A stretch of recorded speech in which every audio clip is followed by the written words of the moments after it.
L'autre jour, l'abonné au Monde, qui venait sans doute de lire un article à ce sujet, nous a coincé, Gustave et moi, devant la machine à bière en nous disant que nous étions l'illustration typique de l'alliance brun-rouge qui se dessinait en France.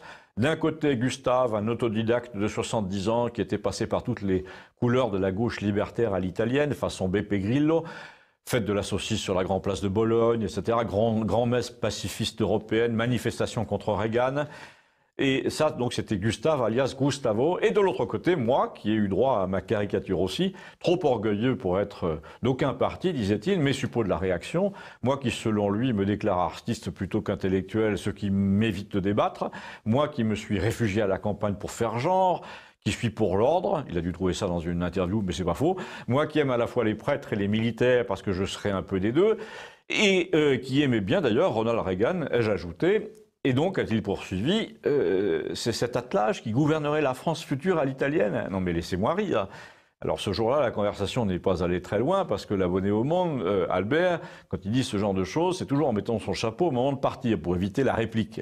Mais ensuite, nous en avons reparlé avec Gustave pour analyser froidement la raison pour laquelle je ne l'aurais jamais fréquenté dans les années 70, et lui non plus d'ailleurs.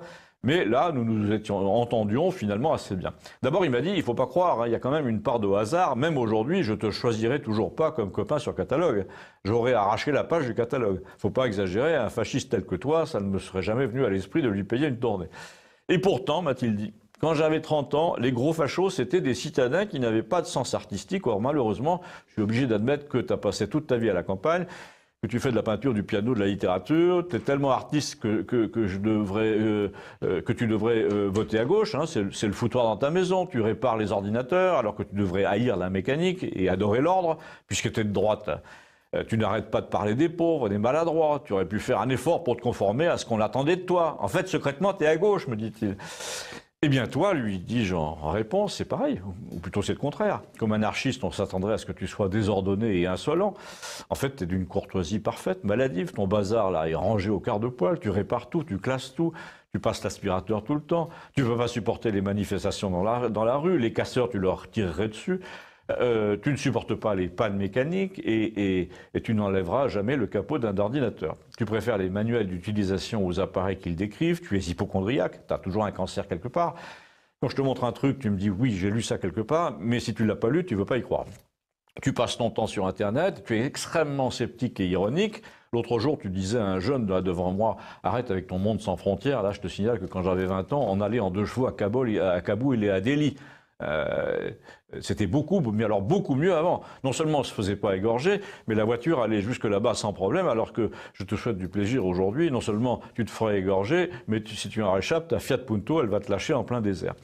Et le pire, lui ai-je dit, c'est que tu as dit à ce jeune, j'étais là, d'arrêter de parler de voyage en déclarant que tu étais bien chez toi et que tu n'en bougerais pour rien au monde. Et je me souviens même, un jour, tu m'as blâmé de parler l'anglais.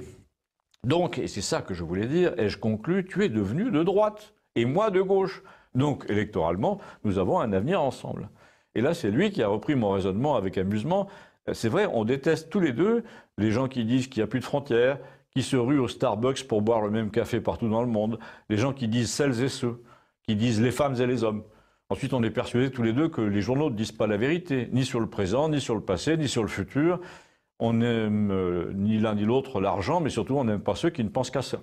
En revanche, on aime bien les gens modestes, les animaux, les enfants, les vieillards. On n'aime pas la violence, la cruauté, même pour rire. Mais on a une certaine amitié pour la mort parce qu'elle est une consolation, surtout quand on voit tous ces cons. On a envie de leur dire « rien n'est important puisqu'on sera tous immobiles un jour ». On n'aime pas le cinéma de dingue ou la musique de merde ou le contraire, je cite toujours. Hein. Donc comme les gens qui nous ressemblent sont en train de devenir les plus nombreux dans ce pays à cause du baby-boom qui est en train de devenir un papy-boom, eh bien il faut restaurer l'idée de la proportionnelle et on va noyer tout le monde dans un océan de sagesse. Et bien voilà le programme de Gustave et je suis bien obligé d'admettre que c'est un peu le mien aussi. Abonnez-vous, merci.